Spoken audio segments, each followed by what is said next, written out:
Muy buenos días a todos. Les damos la más cordial de las bienvenidas a esta presentación que se estará haciendo sobre el libro recién publicado por nuestro amigo Raúl Rodríguez Garza acerca de un pensador español de cabecera, Donoso Cortés.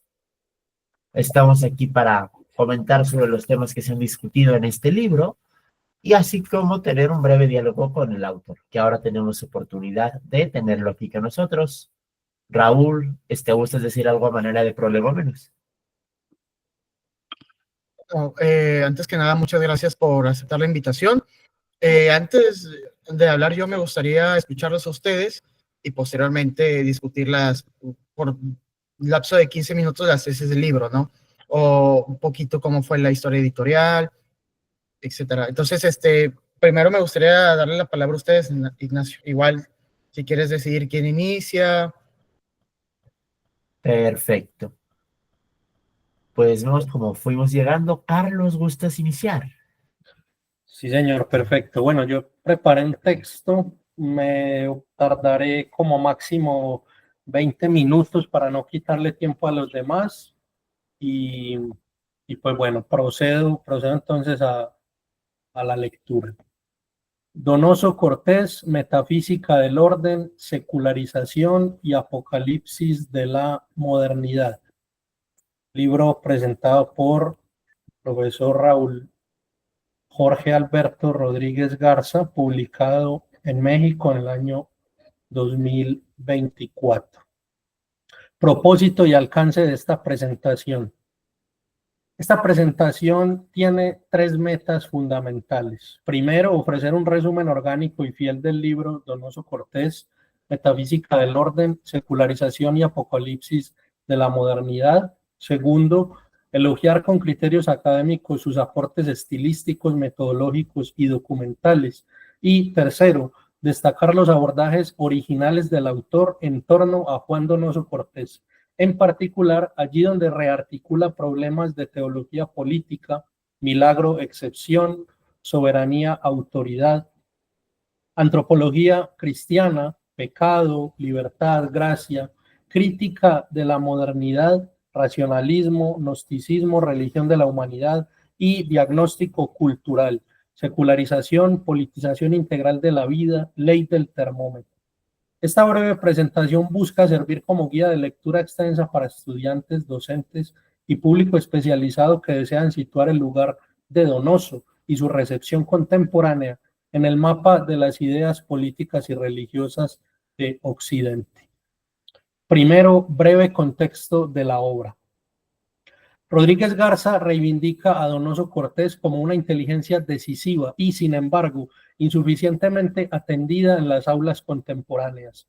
Siguiendo ecos de Carl Schmitt, Dalmacio Negro y Eric Voegelin, entre otras referencias, el libro procura reconstruir con lenguaje claro y andamiaje erudito la constelación donosiana, metafísica del orden, unidad, diversidad, ley del pecado como principio de desorden, primado de la autoridad enraizada en Dios, analogía, milagro, estado de excepción para pensar la dictadura en situaciones límite y la ley del termómetro que correlaciona represión interior, moral y religiosa con represión exterior, coerción política.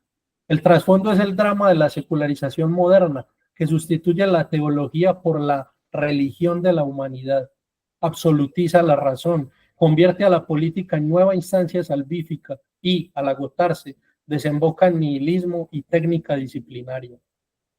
Segundo, estructura del libro y recorrido argumental. El volumen está ordenado en 5 grandes bloques. Primero, metafísica del orden.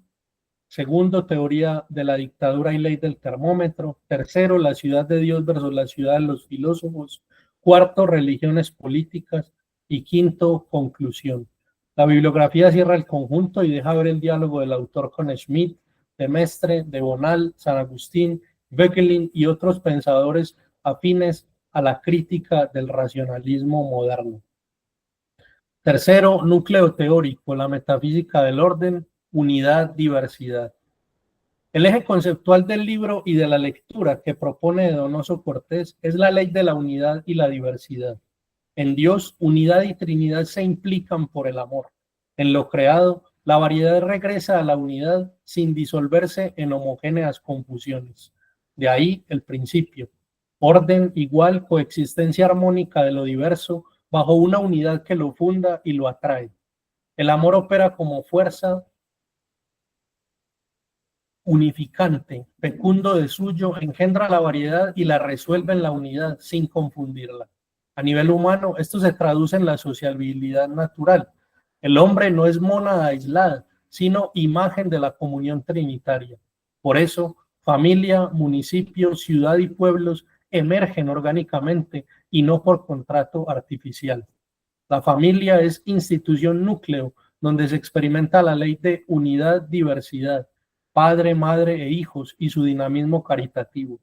El autor insiste en que esta ontología de lo social desbarata las genealogías racionalistas que postulan individuos presociales y lenguajes inventados. Lenguaje y sociedad no son artefactos, sino atributos constitutivos creados con la misma naturaleza del hombre. Pensamiento y palabra son inseparables por forma y esencia. Así, el libro discute tanto el convencionalismo ilustrado como ciertas tesis tradicionalistas que hacían del lenguaje una revelación positiva. Para Donoso, subraya Rodríguez Garza, ni invención ni mera revelación, creación.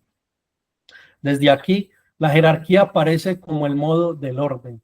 En el universo, cosmos y vida, y en la sociedad, cuerpos intermedios, oficios, autoridades. La jerarquía evita el caos y reparte el poder de manera orgánica. Autoridad nombra la unidad que da forma. Jerarquías, la variedad ordenada que impide la centralización despótica. Este andamiaje metafísico es decisivo para comprender el resto del libro. Sin Dios como fuente de autoridad, el mando se deslegitima, los cuerpos intermedios se erosionan y la libertad se degrada en mera autonomía lectiva. Una libertad luciferina que pretende fundar por sí misma el bien. En cambio, obedecer a Dios libera, porque reconcilia entendimiento y voluntad con el orden originario, haciendo posible una libertad como plenitud de acto en el bien, no como capricho alternativo entre bien y mal. Cuarto, pecado y sacrificio, la etiología del desorden. Si el orden, pues, es subordinación armoniosa a Dios, pecado equivale a desorden, relajación de las subordinaciones y quebrantamiento del equilibrio. El autor reconstituye cuidadosamente el argumento donosiano. El pecado original hiere inteligencia y voluntad, desarticula el vínculo del hombre con el Creador y hace que la dispersión, multiplicidad sin regreso, sea la tentación constante de la historia. De ahí la intuición teológica y antropológica de una culpa compartida que explica la universalidad de prácticas sacrificiales. No como barbarie ciega, sino como gesto imperfecto que reconoce culpa y busca reconciliación. La sangre purificadora alivia, pero no salva definitivamente, porque la víctima nunca es inocente de modo pleno. Solo el sacrificio de Cristo, víctima perfecta y Dios mismo, puede reordenar lo que el pecado desordena. Este punto que el libro trata con sobriedad es clave para la ulterior teología política. Si la gracia actúa como intervención soberana de Dios en el individuo, el milagro lo hace como intervención soberana en la historia de los pueblos. Quinto, milagro, soberanía y excepción hacia la teoría de la dictadura. El capítulo sobre la dictadura relee el famoso discurso del 4 de enero de 1849 a la luz de una analogía osada y fértil. Así como Dios, soberano, puede suspender las leyes naturales, milagro, para restablecer el orden, el soberano político puede suspender la legalidad positiva en situaciones límite para impedir la anarquía y reconstruir la unidad política. Rodríguez Garza subraya con precisión que, en Donoso, la dictadura no es un ideal permanente ni una apología del despotismo, sino un recurso excepcional cuando la legalidad, corrompida o impotente, ya no salva a la sociedad. Aquí el autor sintoniza con la lectura de Carl Schmitt, pero evita reducir a Donoso al puro decisionismo. Muestra el marco metafísico y teológico, sin el cual la excepción se vuelve simple técnica de poder, aclaración de suma importancia para refutar críticas a Donoso que parten de malas interpretaciones de sus textos. La objeción liberal, que niega el milagro y absolutiza el orden impersonal de leyes, queda discutida con Spinoza de trasfondo. Si la naturaleza no necesita de intervención soberana, tampoco la política requeriría una decisión personal que rompa el automatismo normativo. El libro explica que esta metafísica impersonal conduce a formas impersonales de gobierno, voluntad general, legalismo autorreferido, mientras que la tradición cristiana mantiene que el orden sirve a la sociedad y no la sociedad a la ley.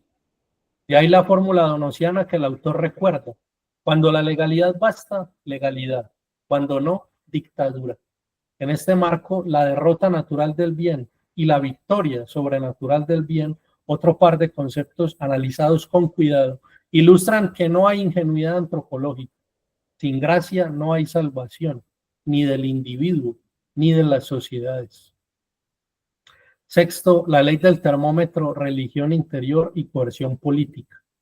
Una de las aportaciones más valiosas del libro es la reconstrucción clara de la ley del termómetro. Donoso la enuncia así: cuando la represión interior, moral, religiosa, hábitos virtuosos, sube, la represión exterior, policía, administración, vigilancia técnica, baja, y viceversa.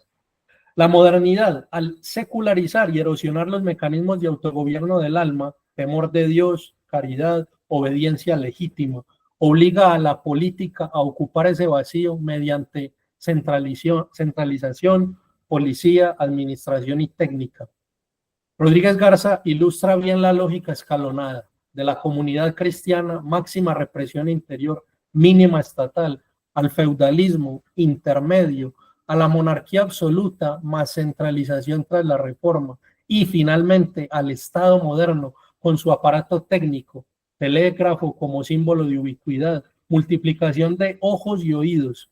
El corolario es dramático: si la religión ya no religa, la política se sacraliza y lo absorbe todo. La libertad, entendida como justicia en el orden, se extingue bajo la hipertrofia del poder administrativo. El autor logra aquí conectar el diagnóstico decimonónico con fenómenos contemporáneos: biopolítica, vigilancia algorítmica, religiones seculares, etc. Todo esto sin forzar analogías. Bueno, no alcanzo a leer todo lo que tenía, paso más bien a algunas conclusiones del libro, un elogio crítico y finalmente pues cerrar, ¿no? El libro cierra recuperando su hilo conductor. Sin teología no hay comprensión adecuada de la política.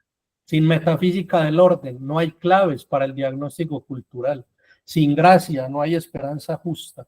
La propuesta no es restauracionista en tono, pero sí realista y metafísicamente robusta. Resituar a Dios como fundamento de autoridad y libertad auténticas, fortalecer los cuerpos intermedios y las virtudes que sostienen la represión interior, desmitificar religiones políticas que prometen cielo inmanente y producen infiernos administrativos, y devolver a la Iglesia su papel representativo del orden, no como poder mundano, sino como mediación sacramental de la verdad y del amor que unifica. Elogio crítico, virtudes del libro de Rodríguez Garza. Primero, claridad pedagógica. El autor explica con orden y ritmo sostenido tesis arduas de teología política. La exposición de la ley unidad-diversidad, de la ley del termómetro y de la analogía milagro-excepción es ejemplar. Segundo, rigor en las fuentes. La trama textual combina con acierto a Donoso, discursos, ensayo, cartas, con San Agustín, de Mestre, de Bonal, Schmidt, Wegelin, Hobsbawm y Dalmacio Negro. Esta constelación hace visible la cadena de recepción que permite reubicar a Donoso más allá del cliché del decisionista autoritario. Tercero, contextualización histórica sin anacronismos groseros. El libro evita tanto la museificación como la extrapolación ligera. Cuando proyecta la ley del termómetro hacia fenómenos contemporáneos, lo hace con prudencia y con la claridad argumentativa suficiente. Cuarto, estilo sobrio. tono dialógico. El autor cuida el etos, argumenta, exhibe fuentes y deja trabajar al lector. No cae en una invectiva fácil. Quinto, puesta en valor de la dimensión religiosa. En una academia que tiende a expulsar a la teología del análisis político, el libro restaura inteligibilidad. Hay claves que solo se entienden si se reconoce el lugar de Dios en la arquitectura del orden humano. El autor, pues, no es un teólogo vergonzante, sino por el contrario, un filósofo orgulloso de acudir a elementos teológicos. Sexto, contribución docente. El índice temático y el orden expositivo facilitan su uso en cursos sobre historia de las ideas, filosofía política o pensamiento hispánico del siglo XIX. Aportaciones y abordajes originales. Primero, relectura integral de Donoso desde la metafísica del orden. No se limita a la dictadura, integra lenguaje, familia, jerarquía, libertad, pecado y sacrificio en un único cuadro metafísico, cuya clave es la unidad, diversidad en caridad. Esta síntesis es una contribución didáctica valiosa. Segundo, analogía, milagro, excepción como puente teológico-político. Frente a lecturas que ven en Donoso solo un precursor del decisionismo, el autor muestra el fundamento teológico de toda excepción legítima. El milagro restituye el orden herido. Sin teología, la excepción degenera en pura técnica. Con teología se ordena el bien común como remedio extraordinario. Tercero, desarrollo sistemático de la ley del termómetro. Muchos citan el pasaje, pocos lo reconstruyen como teoría de la correlación entre autogobierno moral y tamaño del Estado. El libro lo hace y extrae consecuencias contemporáneas. Cuarto, lectura de la Iglesia como representación del orden. Más allá de apología, se ofrece una teoría simbólica y política de la Iglesia como cuerpo mediador que hace posible la libertad, porque educa la represión interior y limita al leviatán, porque funda cuerpos intermedios y tradiciones. Por último, diagnóstico cultural con advertencia apocalíptica. Apocalipsis no como catastrofismo, sino como desvelamiento. Cuando la modernidad deifica al hombre, termina por deificar mecanismos impersonales contra el hombre. Esta tesis, presentada con calma, tiene poder explicativo para leer patologías actuales: hiperadministración, pérdida del sentido, polarización moralizante.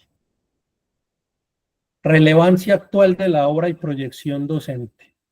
Para cursos de filosofía política, historia de las ideas o pensamiento hispánico, el libro brinda herramientas para pensar. A.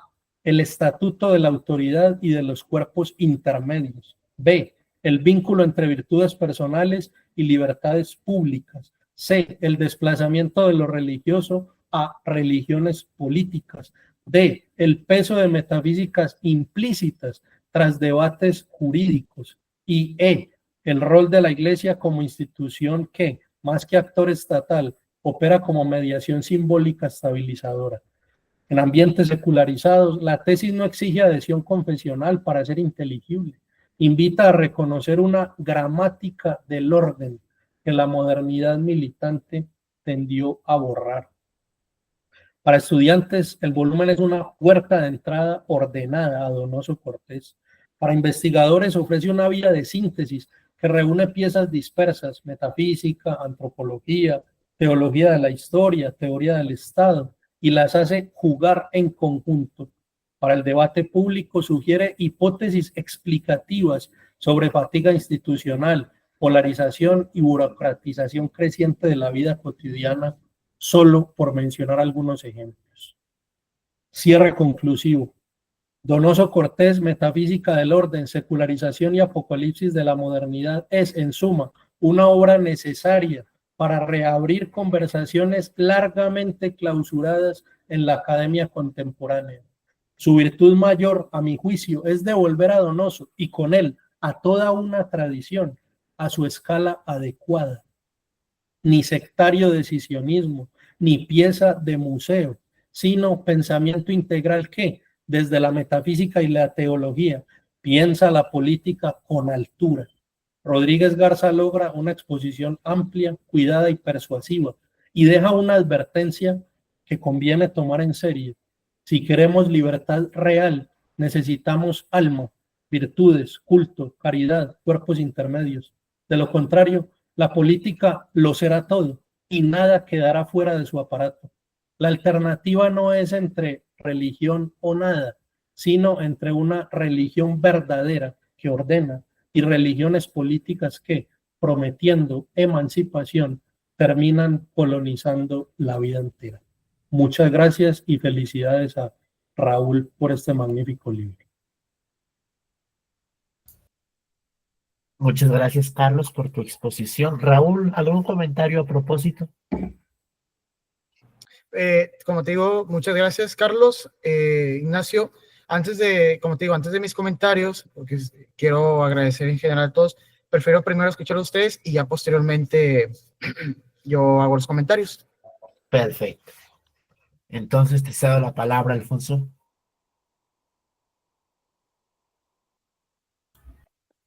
Espérenme, ya, ahora sí.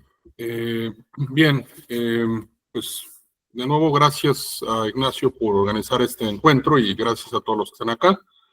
La verdad es que son discusiones muy estimulantes. Voy a tratar de no repetir lo que ya dijo Carlos, pero al mismo tiempo hay cosas que me parecen muy interesantes de lo que dijo y que me gustaría retomar.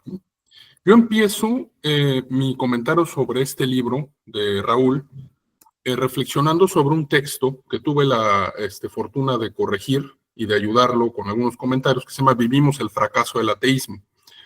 Y a mí me llamó mucho la atención en ese texto el argumento de Raúl y era, dejemos de hablar de una época en la que ya no estamos completamente alejados de la religión. Más bien, el argumento de Raúl era, la religión se expresa desde otras maneras, o el hombre moderno no se ha dado cuenta de que sus ideologías tienen ese resabio religioso, ¿no? ¿Y por qué menciono esto? Porque creo que el libro de Raúl empieza con ese talante, un poco recuperando a esos autores, y ya desde el inicio, Raúl menciona algo que quisiera también recuperar en el prefacio. Dice Raúl, la gran mayoría de las academias mexicanas no conocen a hechos autores tradicionalistas, de Mestre, Donoso, Bonald, porque han tendido a enseñar la historia de la filosofía según la versión del racionalismo. Además, la historia de la filosofía que se enseña en las aulas universitarias no ayuda al estudiante de humanidades a ver la dimensión religiosa de la época moderna. El pensador español, sin duda, es una guía para comenzar a cuestionar de verdad los mitos de nuestra época, pues detrás de toda sociedad humana hay una forma de entender la divinidad. Entonces, engarzo esta admonición que hace Raúl en su prefacio con este otro texto de Vivimos el fracaso del ateísmo, para sugerir, o un poco a partir de la lectura del libro, una reflexión sobre la universidad moderna. O sea, creo que hay tres cuestiones, y esto me detonó el libro de Raúl y su recuperación de Donoso, que es algo que compartimos, la recuperación de sus autores, Donoso, de Mestre, Schmidt, Nicolás Gómez Dávila, con Carlos también.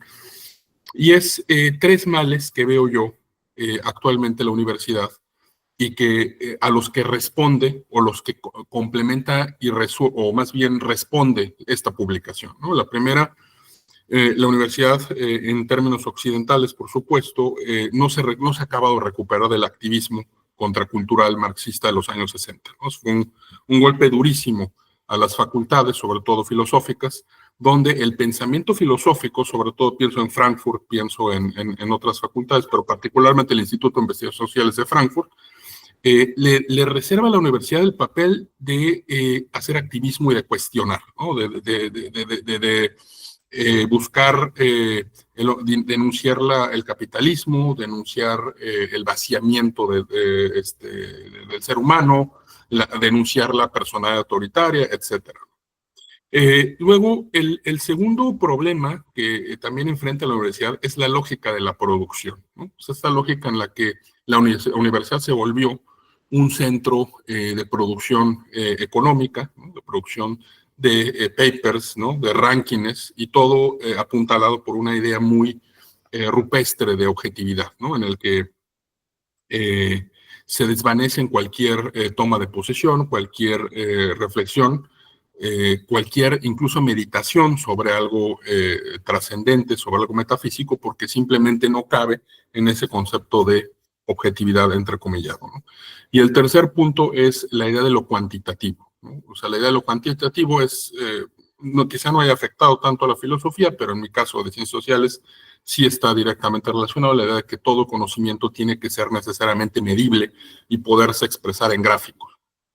Y a toda esta cuestión, a este estado de las cosas de la universidad, me parece que responde muy bien el texto de Raúl, porque el texto recupera una serie de conceptos y una serie de reflexiones que no caben en estos marcos, ¿no? La metafísica del orden, la unidad, la autoridad, Dios como origen de la autoridad, el milagro y, por supuesto, el estado de excepción.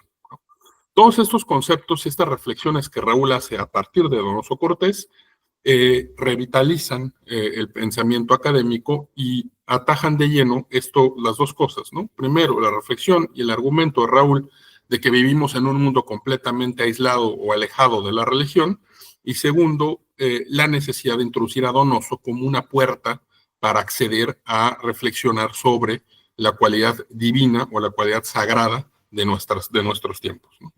Entonces, ese sería mi primer comentario sobre el libro, ¿no? La necesidad de insertarse en un nicho de estudios al lado de Nicolás Gómez Dávila, de Demestre, de Carl Schmitt, de Dalmacio Negro, ¿no?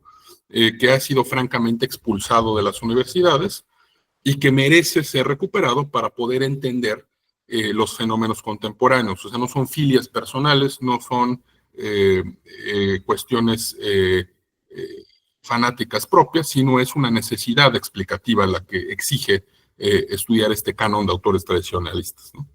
Ahora, pasando a cosas más concretas del libro, a mí me pareció muy interesante la reflexión que hace Raúl a partir de Donoso sobre la dictadura, porque el concepto de dictadura es un concepto que en su carrera semántica se ha vuelto completamente negativo, ¿no? O sea, quizá está hoy a la par del concepto de neoliberalismo, del concepto de populismo, ¿no? Creo que tanto el concepto de populismo como el concepto de dictadura y el concepto de fascismo son capitulaciones de nuestro pensamiento actual, son manifestaciones de un orden liberal que está en retroceso y que se resiste a morir, y entonces, pero aún no desarrolla el vocabulario para poder describir estas nuevas corrientes que están irrumpiendo, ¿no? Entonces se recurre a las imágenes tradicionales del mal que se tiene, ¿no? Que es el fascismo, que es el nacionalsocialismo, se habla de populismo y se habla de dictaduras, ¿no? Se habla de Putin como dictador, como autócrata, ¿no? Pero en realidad no se entiende que lo que significa quizá Putin o lo que enoja al mundo liberal es la incapacidad de ver realizada esta idea de unidad total del mundo bajo el signo liberal, ¿no? La idea de que es posible la democratización total del mundo, ¿no? Eso por un lado, ¿no? O sea, señalar la necesidad de recuperar estos conceptos y dotarlos de su verdadero significado, que tú bien haces, y que cabe aquí también esta diferenciación entre la dictadura comisarial y la dictadura soberana.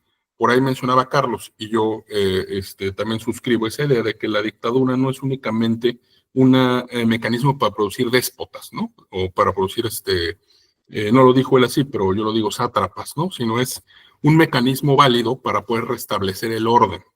Ahora, ¿de dónde se restablece el orden? Se establece el orden irrumpe, ¿no?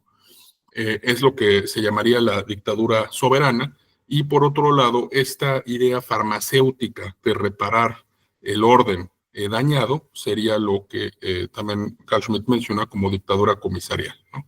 Eso está ahí en tu texto, y también un poco adyacente a esta reflexión, tú mencionas el concepto del milagro, ¿no? Y es esa capacidad de la divinidad de manifestarse, yo la analogo con, un poco recupero todas estas reflexiones que se han hecho, tanto Schmitt como Donoso, sobre el estado de excepción, ¿no? O sea, creo, y ahí sí me uno a estos miedos que también por ahí mencionas al final del texto, esta idea de vivir en un mundo perfectamente racionalizado que se pueda resolver todo resquicio con ingeniería constitucional es un terror para el que creo que no hemos podido dimensionarlo suficientemente, ¿no? Entonces, me parece bien que recuperes esa idea de milagro como el momento en el que las cuestiones institucionales no llegan a su límite y es necesario insertar el poder del soberano, ¿no? Eso sería como mi segundo reflexión, la idea de las dictaduras, la del estado de excepción. Y mi tercer comentario en esta participación inicial para abrir boca es esta disquisición que también haces a partir de Donoso sobre la revolución, como el mismo Donoso lo veía, dices tú, como las revoluciones que le tocaban a él como una forma de disolver la jerarquía, ¿no? Y él advertía sobre la amenaza o sobre la imposibilidad de concebir una sociedad sin jerarquías y sin fundamentos, ¿no? Claro que para solucionar eso las revoluciones recurrieron, como tú también haces explícito en los otros dos capítulos, a la religión del hombre nuevo, ¿no? O sea, la religión y esto que por ahí mencionas del racionalismo, ¿no? O sea, la idea de la construcción de lo político y la construcción de rituales políticos como sustitutos de esa religión que se va cada vez extirpando más, ¿no? Por ahí incluso tienes esta alusión a la ciudad de Dios, ¿no? Creo que también, y me uno a lo que dice Carlos, me parece muy refrescante cómo hilas autores de distinta raigambre, como Cavanagh, ¿no? Que aparece por ahí.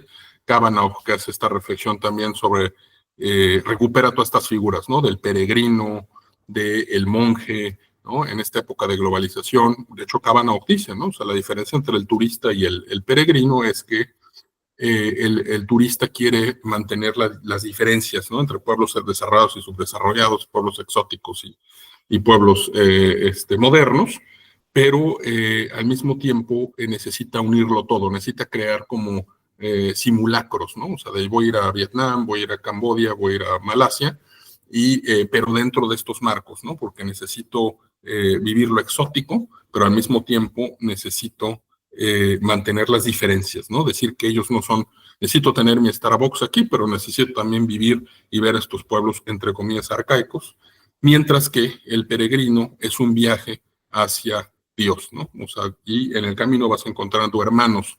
Entonces, hay múltiples formas de llegar a ese camino de Dios mediante el peregrinaje, y eso es algo que recupera Cavanagh, y Cavanagh va recuperando así muchas cosas porque dice, finalmente es un error concebir una ciudad de Dios que esté completamente extirpada, ¿no? Si no, él dice la ciudad de Dios, el Estado es una amenaza para la ciudad de Dios, ¿no? No podemos concebirlas como dos cuestiones distintas, sino que uno entraña la destrucción de la otra, ¿no? Y eso es lo que también exploras tú con esta idea de la revolución, o sea, cómo la revolución sustituye a la región, la ataca, la destruye, pero usurpa al mismo tiempo su riqueza sacralizada para construir este nuevo orden político.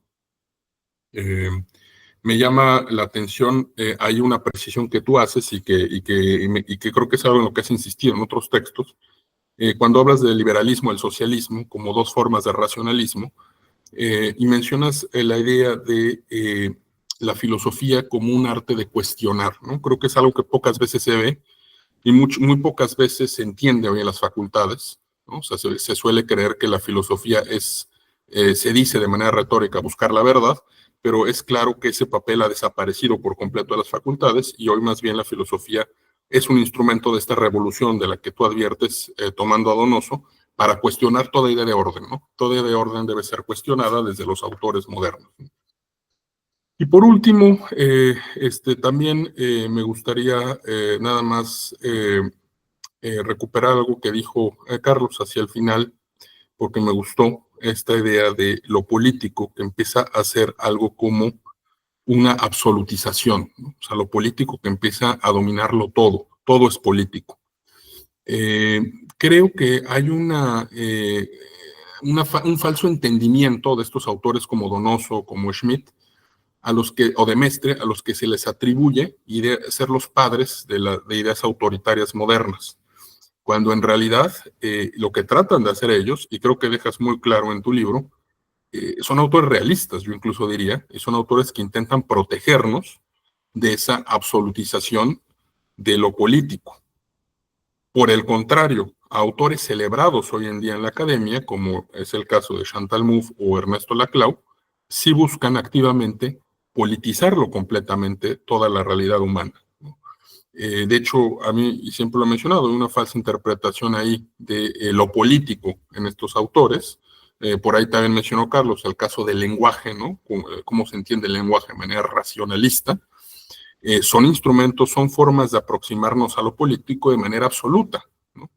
Esta trampa que yo veo en estos autores como Mouffe o como Laclau, que provienen también de esta tradición estructuralista del lenguaje, es suponer que Carl Schmitt dijo que lo político es la diferencia amigo-enemigo y que en consecuencia es una visión de la política completamente agresiva, beligerante, cuando en realidad hay una trampa y porque, como bien menciona Schmitt en su texto, la diferenciación amigo-enemigo es la característica central de lo político, pero no es la única. Lo deja muy claro él, ¿no? Y entonces, de tal suerte que el punto de partida schmittiano o el punto de partida de Donoso, ¿no? La dictadura del puñal y del sable, son formas realistas de concebir cómo funciona el mundo, pero eso no deja de lado que exista una idea farmacéutica de lidiar con esos fenómenos, ¿no?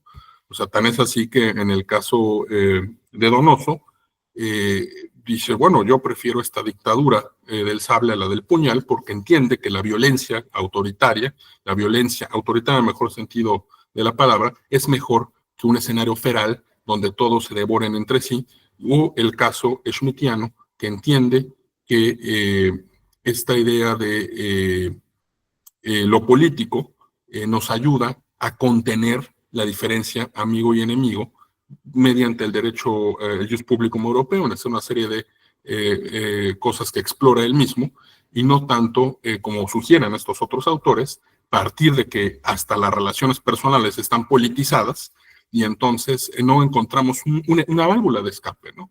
Pero esa idea de politizar absolutamente todas las esferas de la realidad humana proviene de esto que tú bien mencionas en tu texto, ¿no? La idea de el racionalismo y la idea de la revolución, ¿no? O sea, creo que me parece necesario para los estudiantes que entiendan que el proyecto revolucionario es un proyecto que va avanzando, ¿no? O sea, que se manifiesta de ciertas maneras, de distintas maneras. A Donoso le tocan unas revoluciones, a Schmitt le tocan otras revoluciones, a Dalmacio Negro le tocan otras revoluciones, hablando de esta recepción de las ideas que menciona Carlos, ¿no? Les toca, a unos les tocará la Revolución Francesa y la ideología del hombre nuevo, a otros le tocará el debate bolchevique y el debate de la creación ingenieril del nuevo hombre, y a otros les tocará la contracultura de los años 60, las ideas de Marcuse y las ideas de Adorno en las facultades de Frankfurt, y a nosotros nos tocó una época donde otras ideologías radicales intentan proponer una nueva forma de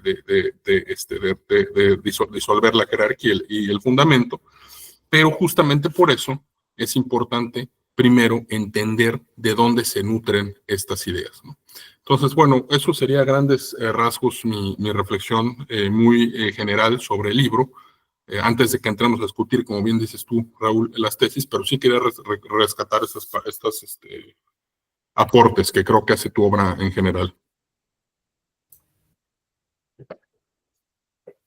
Muchísimas gracias, Alfonso. Raúl, ¿has levantado la mano? No, no, por accidente, perdón. Ah, de acuerdo. De acuerdo, de acuerdo. Entonces, José Luis, Juan, no sé si ustedes tengan algún comentario al respecto. Bueno, yo realmente más que aportes tendría como preguntas. Por Ajá, ejemplo, pienso que Donoso es un autor que le hablaba a una sociedad católica, ¿cierto? La España en ese momento, una sociedad que principalmente y generalmente era católica. Pero yo me pregunto ahora, Donoso, ¿qué podría decirle a estas sociedades de hoy que creo yo que no se podrían llamar católicas, a pesar que algo de católicas, claro, que tienen? No sé, yo pues pienso en Colombia o la propia España, que es súper progresista. ¿Qué diría Donoso? Porque también entiendo de cierta forma, esta defensa de la dictadura pero una dictadura de una sociedad que quiere mantenerse y conservarse como tal, ¿cierto? O sea, como católica. Ahora, la sociedad que me imagino, una España progresista también probablemente desea conservarse como tal. O el individuo progresista quizás quiera seguir siendo progresista, ¿cierto? ¿Qué opciones hay? Y esto también me lleva a otra pregunta, como qué tiene de orden o de unidad las sociedades actuales, digamos, revolucionarias, ya sean liberales o, sí, progresistas, también podría decir que tienen de orden esas sociedades, porque yo creo que también es claro que no son un absoluto caos ni una absoluta anarquía.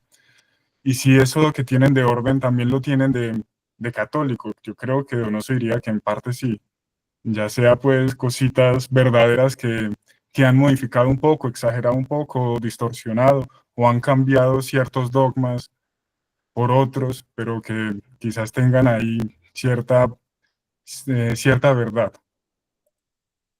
Y bueno, también pienso en la posibilidad de una acción reaccionaria. Si esa acción reaccionaria, si es violenta, por ejemplo, no se interpreta también como una acción revolucionaria, no se podría interpretar como tal. Yo creo que no sería que no, pero pues lo pregunto porque digamos que visualmente podría equipararse a una acción revolucionaria o peor quizás, si es por los medios democráticos, no estaría cayendo también como en la trampa de la misma democracia, del mismo sistema democrático.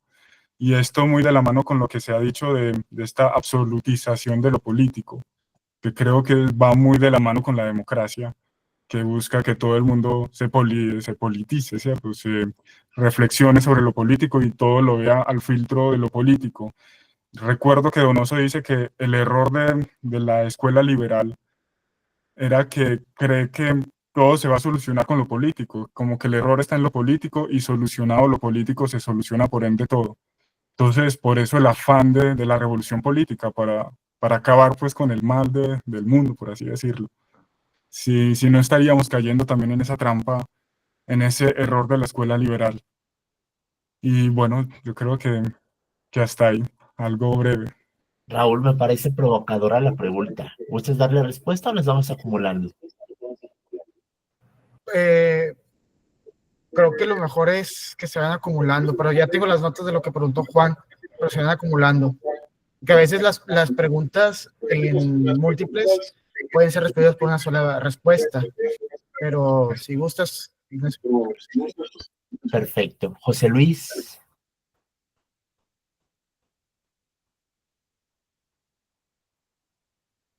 Hola, hola, José Luis.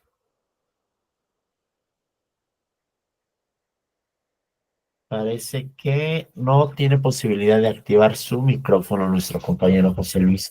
Bueno, a propósito de estas preguntas que nos ha hecho Juan Raúl, voy a hacer mi intervención. Disculparán que no prende la cámara, tuve algunos problemas aquí con mi ordenador, pero voy a tratar de ser muy breve para que podamos pasar en este tiempo que ya nos queda a la sección de preguntas y a los comentarios acerca del proceso editorial que nos ha prometido Raúl.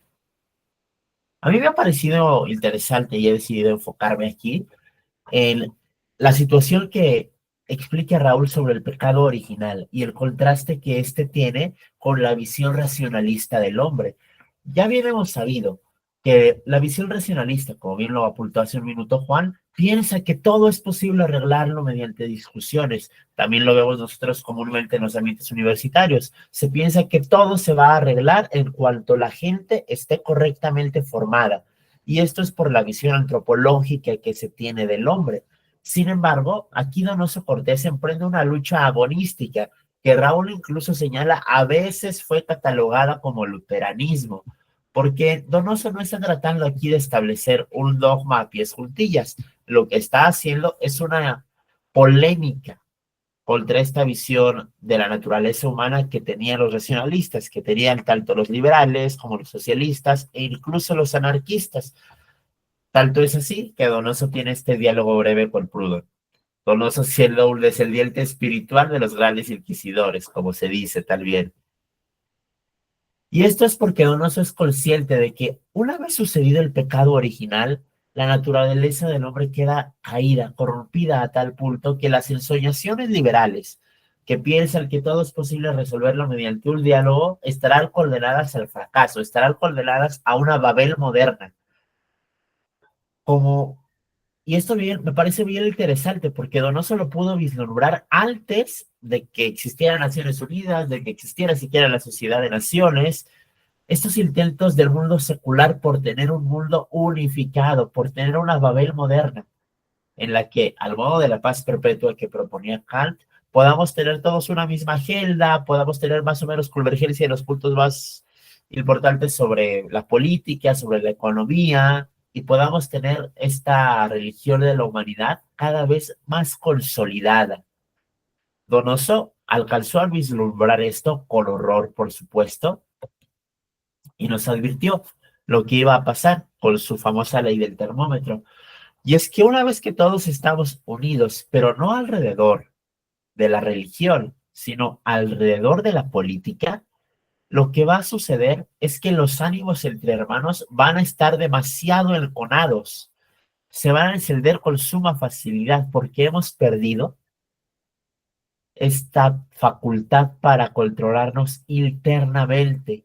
Y todo se debe de hacer externamente, todo lo debe hacer el Estado, todo lo debe hacer acaso los organismos regionales, quienes dictan normas para guardar la sana democracia y pidiendo que se reproduzcan ciertos discursos, por ejemplo, buscando el cambio que se reproduzcan discursos débiles, como los recuerda Reno, castigando a todo aquel que ose llamar a estos dioses fuertes, también en esta lógica de lo que nos enseña Russell Reno.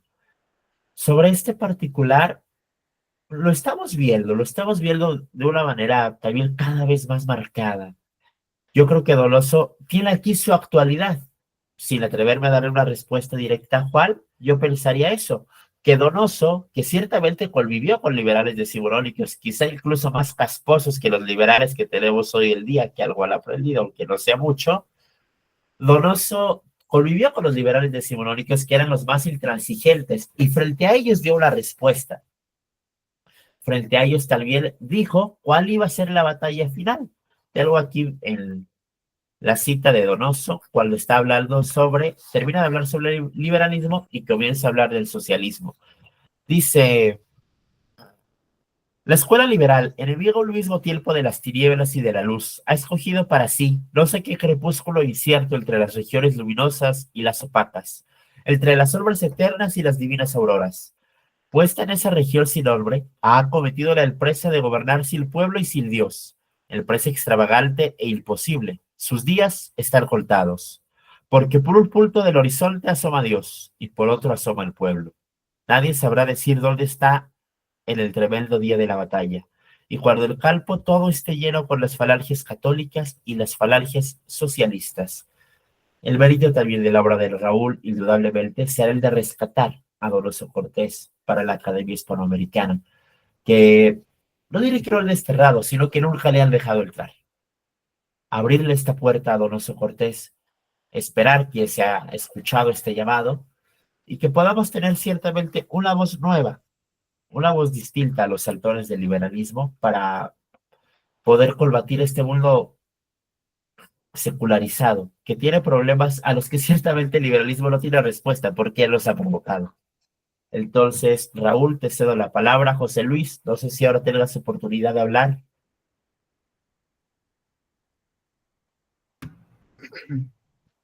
Bueno, muchas gracias a colegas por los comentarios. De verdad valoro que hayan leído el libro. La verdad, yo siempre he dicho que objetivamente no tengo... Ustedes tienen tiempo para leer cosas más interesantes. Y gracias por darse el tiempo de leer a su amigo, no, más que nada. Sé que hay otros libros más que pueden llamar la atención, pero gracias por tomarse el tiempo. Antes que nada, tengo que agradecerles eso. Porque también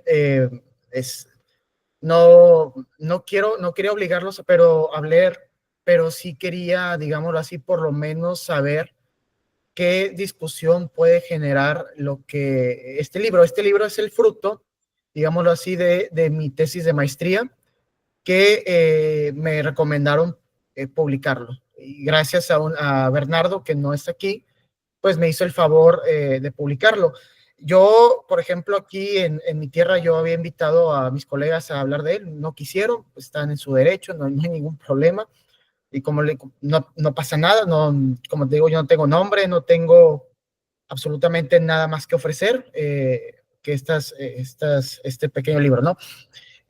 Voy a responder a Juan y con eso voy a también abrir un poquito el marco de ideas cual yo quiero hacer con este libro. Antes que nada, yo estoy de acuerdo con Juan que el problema que uno ve sobre todo en ciertos grupos de católicos o en ciertos grupos de cristianos o en general, no solo de sino en Occidente, por lo menos en lo que llamamos Occidente, es esta especie de lucha cultural o lucha política en la cual está el problema de creer que mediante el cambio de ciertas estructuras podemos revertir un problema. Y esto es una herencia del racionalismo que ya ha entrado fuertemente en nuestras vidas. Me incluyo, incluso estoy tratando también de purificar. Entonces, un pensador como Donoso es un pensador que nos ayuda a purificarnos de este mito o de estas ideas que ya están muy enraizadas en nosotros. Porque un pensador como Donoso, que como diría Helio Gallego, es un auténtico heredero de la patrística, es un auténtico heredero de San Agustín. Y lo que ellos invitan, más que nada, es un trabajo interior. ¿Y dónde está esa tesis de Donoso? Esa tesis de Donoso está en su problema del mal, que es algo que quizás no se trabaja mucho en este autor. Y él pone este problema como núcleo ante la discusión.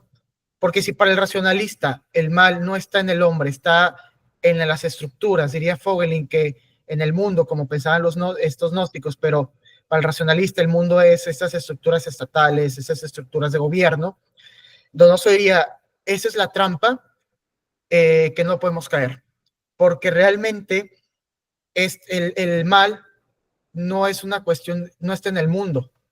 El mal es una provocación del desorden del espíritu humano y que se manifiesta en el mundo.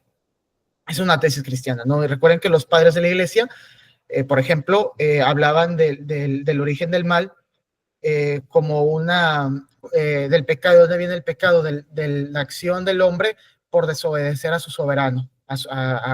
Y el soberano, ¿quién es Dios? Y Dios es la fuente de todo orden. Procediendo así que la fuente del mal es la acción pecaminosa del hombre. ¿Y qué nos invita a esto? No nos invita a cambiar estructuras, nos invita más bien a una acción del hombre por ser virtuoso. Y la virtud es algo que escasea en esta época. ¿Por qué? Porque nuestra época no es un llamado a la virtud, es un llamado al control. Estos pensadores que hablaban de una lucha contra el Estado terminaron por cederle todas las armas a estas estructuras, digámoslo así, que intentaron combatir, ya sea el Estado, ya sea el gobierno, etcétera, porque actualmente lo que tenemos hoy en día, y en eso creo que Foucault tiene razón, yo creo que Foucault hay cosas muy interesantes y otras que no, pero sí tenemos una sociedad del control, no de la virtud.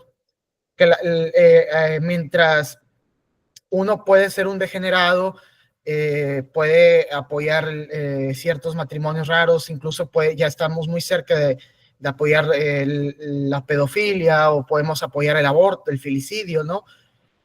Todo mientras esté bien controlado por el Estado, pues está bien, o sea, mientras los individuos pueden actuar como sea, drogándose, etcétera.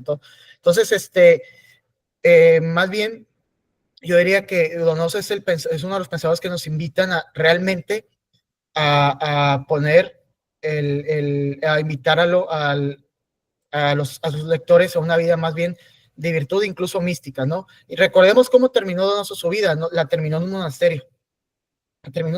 O sea, ahí la terminó Donoso su vida. Entonces, él fue muy prudente con todo lo que dijo, muy, pues sí. Ahora, Este libro creo que tiene dos dimensiones. Yo abiertamente, bueno, antes de decirlo, es uno para un lector creyente y otro para un lector no creyente. ¿En qué le puede servir al lector no creyente? En ayudarlo a quitarse el mito de las democracias liberales, sobre todo, que es la que hoy nos aqueja, ¿no? ¿Y cuál es este mito? El creer que no hay religiones o que estamos libres de todo pensamiento mítico, de todo pensamiento no religioso, cuando realmente nuestra dimensión sigue siendo mítica, solamente que la hemos disfrazado. Incluso las facultades de filosofía que se dicen racionales, críticas, no, son sencillamente lugares como pequeños templos donde se le educa al joven de ciertos dogmas que tienen que creer. Y muy pocas veces hay una discusión seria del problema, ¿no? Y Donoso nos ayuda académicamente a las verdaderas discusiones, porque en las facultades de filosofía no tarda en vislumbrarse para el que vaya entrando los luchadores contra el fascismo, los luchadores contra el patriarcado, los luchadores contra el autoritarismo, y entonces uno le rasca y pues las discusiones no son, además que las discusiones no son serias, hay una terrible, y bueno, estas discusiones no serias son provocadas porque realmente no se entiende el problema. Y el problema de fondo, yo sostengo que el problema de fondo es un problema religioso. Y como no entendemos esto, tendemos, digámoslo así, a pensar las categorías que el orden mítico que hoy tenemos nos ofrece. Que yo considero que eso hay que entenderlo con ciertas personas de pueblo que hablen este idioma porque lo ven en los diarios, lo ven en la televisión y pues ellos no hay forma, digámoslo así, de culparlos, digámoslo así, ellos respiran este ambiente, aunque también estamos dándonos cuenta que la gente común y corriente o la gente del pueblo, la gente de la calle, nota algo extraño inclusive. Pero lo que no se puede permitir, yo considero esto, es que el académico discuta lo que los medios o lo que este orden mítico nos está dando. Yo creo que eso es inadmisible. Y lo paradójico es que pareciese que el intelectual de universidad no sospecha de esto y el hombre de calle parece tener una sospecha más de esto. Entonces es lo curioso, ¿no? Lo que uno nota ahí. Ese es por un lado. Y para el lector creyente, es un libro que le va a ayudar, digámoslo así, a no asustarse con, digámoslo así, con ciertos dogmas que uno encuentra en la universidad,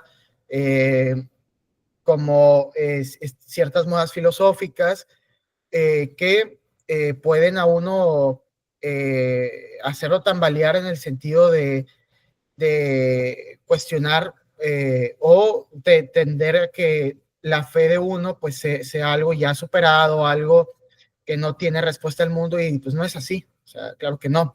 Ahora bien, yo sí lo digo abiertamente, este libro es para cuestionar el orden mítico, pero al mismo tiempo causar en el lector unas inquietudes hacia el cristianismo. Yo lo que busco en el libro realmente es la conversión de los no creyentes, pero de una forma que trato de hacerlo lo más académico y lo más racional posible. Entonces, ¿por qué es así? Porque también lo que trato de mostrar, siguiendo Donoso, es que el cristianismo y no la filosofía, no la ciencia, es lo que nos desvela estos problemas. Porque solamente pensándolo desde el cristianismo podemos entender los órdenes míticos que se disfrazan como órdenes racionales, y eso lo ligo mucho con René Girard, ¿no? Entonces esto sería todo. No sé si alguien más tiene un comentario o damos por terminado, Ignacio. Pues, perdón, si alguien más tiene un comentario, Alfonso, adelante. Sí, me llama mucho la atención esto. Bueno, gracias, Raúl, nuevamente. Y yo creo que bien decía mi profesor Fernando Escalante que a veces lo único que se necesita para el pensamiento es un puñado de personas con deseos de aprender algo, ¿no? O sea, es una paradoja que vivamos una época donde se destinan tantos recursos a las universidades y a los centros educativos y lo que se produce, la calidad, sea realmente pobre, ¿no? Entonces, en ese sentido, esto que mencionas de que no hubo interés de dialogar, pues a veces habría que tomarlo más bien como un elogio, ¿no? Y ahorita que mencionabas esto de que las personas tienen este impulso casi de sentido común de entender al Estado como lo único que te puede solucionar todos tus problemas, me parece muy significativo de nuestra época porque no es algo que ellos asuman conscientemente, o sea, es una cuestión, es un impulso, ¿no? Que les surge. Y todo esto que mencionaste del filicidio, el cambio de sexos, etcétera, todo eso acaba legitimado si el Estado es el que lo promueve, ¿no? Hay como una clave que nos puede ayudar a entender el pensamiento moderno, porque si uno pone estas mismas prácticas a la luz de un pueblo arcaico, ¿no? Si uno dice hay un pueblo en algún lugar, como Papúa Nueva Guinea, que decide matar a los recién nacidos o matar a los, o abortar, ¿no? Como parte de un ritual, entonces se arquearían las cejas y se dirían que son pueblos, pues, dignos de algún libro de Montesquieu, ¿no? De cartas persas, ¿no? Como son unos personajes verdaderamente salvajes, pero si eso ocurre en un hospital aséptico de Alemania o de Países Bajos, entonces eso es perfectamente normal, ¿no? Y eso me llevó a pensar también a este tema contemporáneo, que es el tema de Rusia, ¿no? Y de los conflictos de Oriente Medio, porque llama mucho la atención que una serie de manifestaciones humanas, ¿no? Como el racismo, la discriminación, etcétera, solo parecen ser válidas cuando se usan en contra de los enemigos del orden liberal, ¿no? O sea, es completamente punible y perseguido hacer algún gesto discriminatorio contra afroamericanos estadounidenses, pero es perfectamente válido, y como dirían los alemanes, salonfähig, o sea, normalizado, sería una traducción un poco aproximativa, ejercer ese mismo racismo contra los rusos, ¿no? O sea, la rusofobia, ¿no?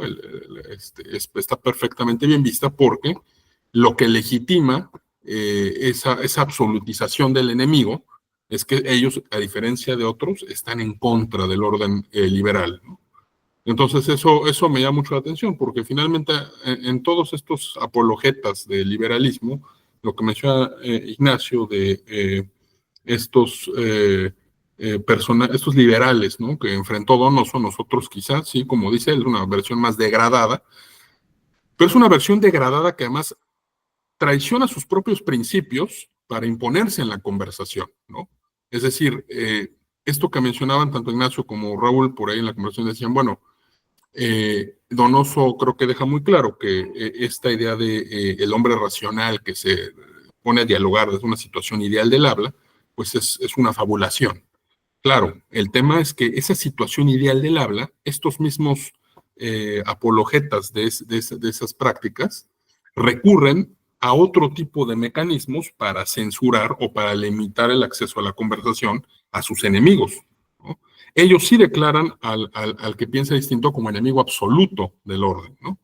Entonces, al final, caen en una incoherencia que muestra las muletas y los déficits del pensamiento liberal, porque ellos mismos tienen que recurrir a mecanismos, argumentos extraliberales para asegurarse seguir llevando el tono de la conversación. Bien, era lo que quería nada más dejar ahí anotado.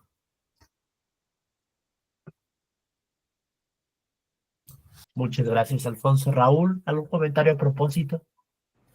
No, sí, más que nada, como siguiendo enriquecer lo que dijo Alfonso, yo creo que tanto Donoso como todos estos pensadores, vamos a llamarlos así, tradicionalistas, lo que nos ayudan es purificar nuestro entendimiento. Es un escepticismo sano, no es un escepticismo, digámoslo así, enfermizo de cuestionar todo, no, aparte tienen sus principios dónde partir, pero nos ayudan a purificarnos de ciertas tesis que se nos venden como absolutas, ¿no? Como tesis evidentes, cuando no lo son así.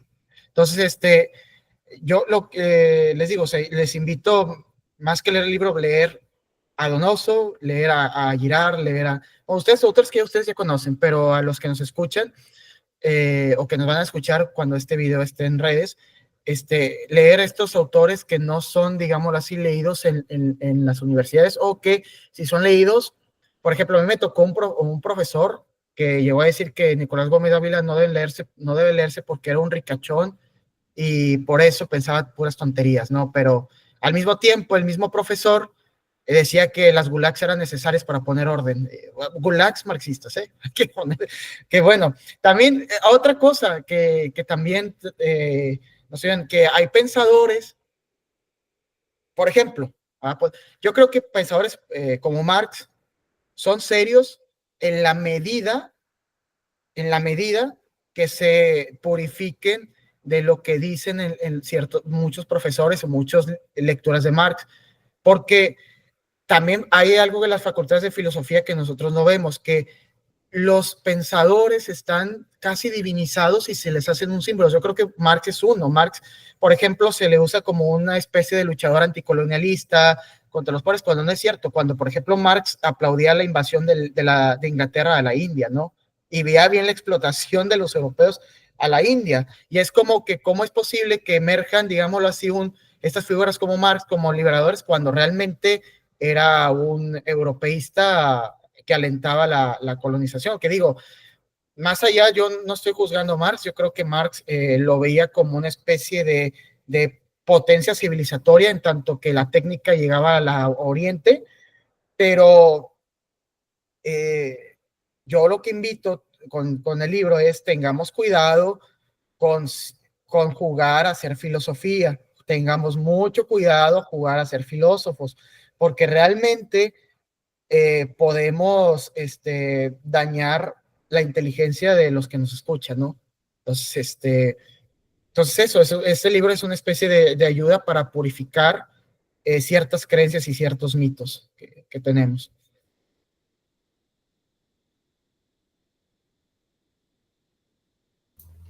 Perfecto, Raúl, muchas gracias. ¿Alguien más tiene algún comentario final a propósito?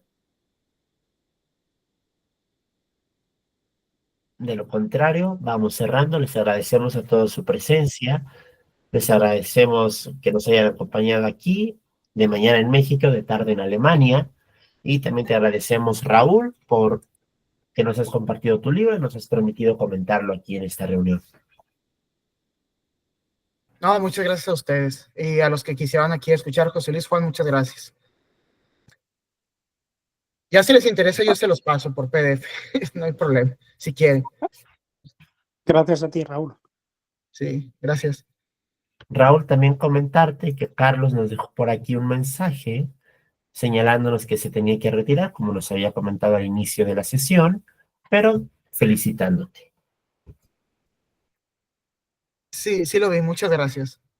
Bueno, sin otro particular, les deseo a todos que tengan un excelente día, una buena tarde, y nos estamos viendo, primero Dios. Si quieres dejar de grabar, Ignacio.